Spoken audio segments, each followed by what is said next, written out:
dans le prochain épisode de Demain nous appartient. Tandis que Thomas apporte de nouveaux éléments à l'enquête, les tensions peinent à retomber entre Jules et Noah. Sandrine, de son côté, fait amende honorable auprès de Gabriel. Capture d'écran TF1. Attention, les paragraphes qui suivent contiennent des spoilers sur l'épisode de Demain nous appartient diffusé demain soir sur TF1. Si vous ne voulez rien savoir, passez votre chemin. Mercredi 1er mai dans Demain nous appartient. Thomas fait avancer l'enquête et Chloé fait une découverte étonnante alertée par Gwen et Thomas, qui ont retrouvé le couffin de César dans une poubelle. Karim, Georges et Martin s'efforcent d'avancer sur l'enquête.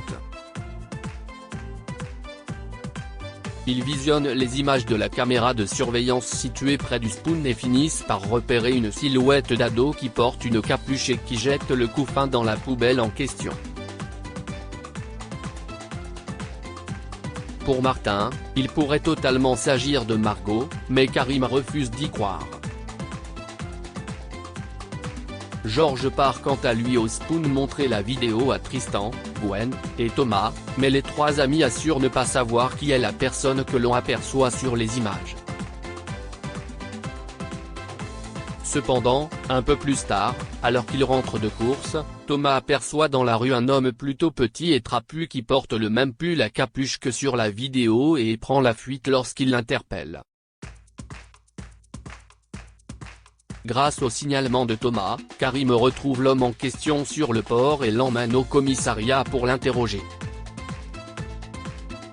Mais le suspect, qui est sans abri, jure qu'il n'y est pour rien dans la disparition de César.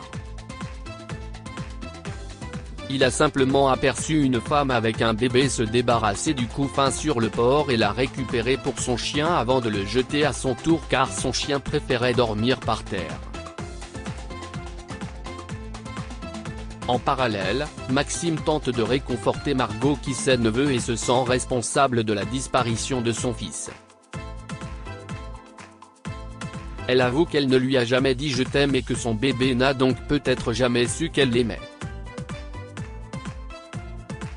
Pire, elle en vient même à penser au pire, à la possibilité qu'il soit mort, mais Maxime essaye de la rassurer en lui disant qu'il est certain que la police va retrouver le bébé. Alex, de son côté, croise Jean-Charles et Natalia Verrier au Spoon et le ton monte rapidement entre eux.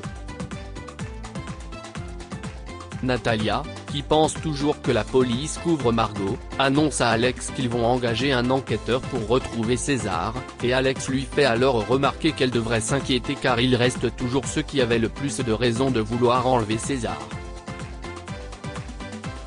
Chloé, quant à elle, sait neveu de la manière dont elle a parlé à Rose lundi et lui laisse un nouveau message sur son répondeur. À Info 7, Fleur trouve Anna en pleurs et lui demande d'acter d'enterrer la hache de guerre entre elles une bonne fois pour toutes pour qu'elle puisse la soutenir et être là pour elle. Anna finit par admettre que de l'eau a coulé sous les ponts et se confie à son ami et associé. La disparition de César la bouleverse et elle ne peut s'empêcher de penser que Margot n'est pas honnête, qu'elle leur cache des choses. Au point que cela crée des tensions avec Karim. C'est à ce moment-là que Chloé débarque dans l'espoir de croiser Rose, mais Anna et Fleur ne l'ont pas vue aujourd'hui. Chloé décide donc de se rendre chez Rose et lui apporte du muguet en guise d'excuse. Rose semble distante et prétend qu'elle a encore des cartons à déballer, mais Chloé finit par entendre de la musique dans l'une des pièces de l'appartement. Rose assure que cela provient de chez les voisins mais Chloé reconnaît une comptine pour enfants.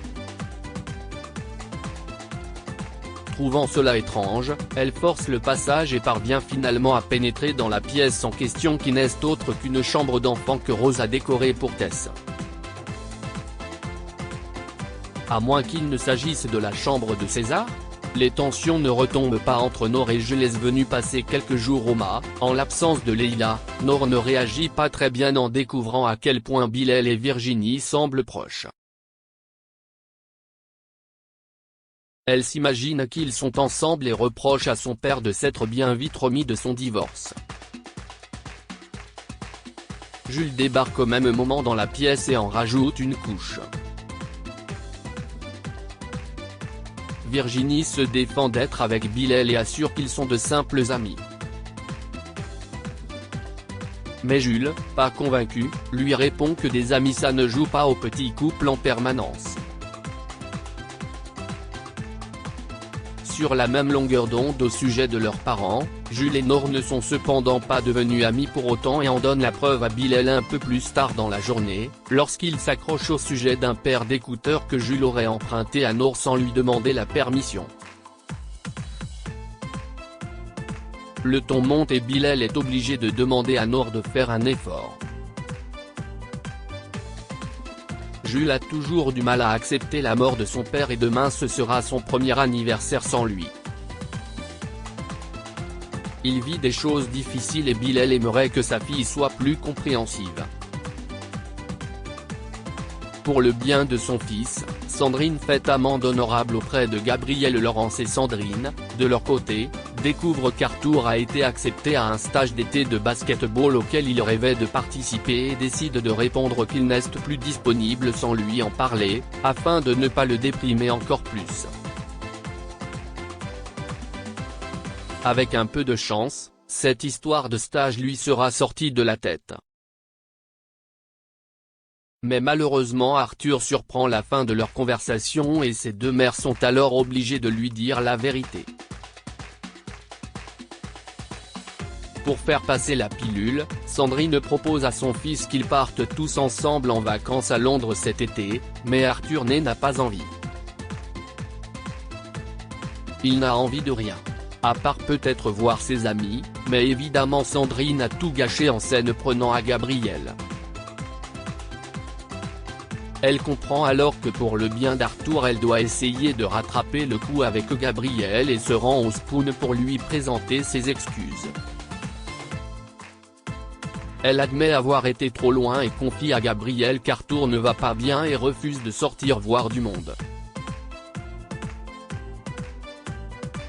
Gabriel a alors l'impression que Sandrine ne croit pas à ses propres excuses et fait tout ça simplement pour qu'il s'occupe d'Arthur.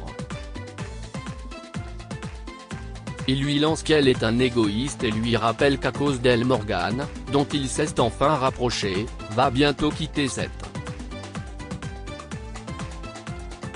Plus tard, Gabriel retrouve Morgane pour boire un verre et lui raconte ce qui s'est passé. Morgane lui demande de ne pas être trop dur avec Sandrine mais il n'y arrive pas.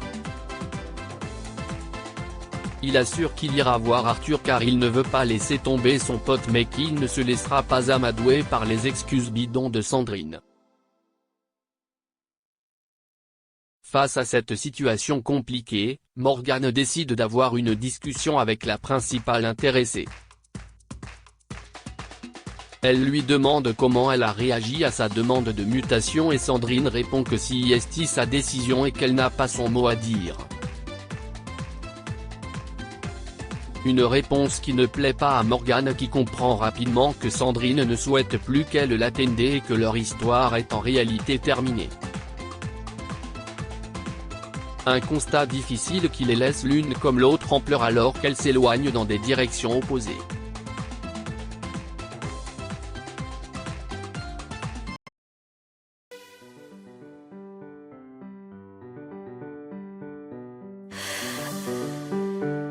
The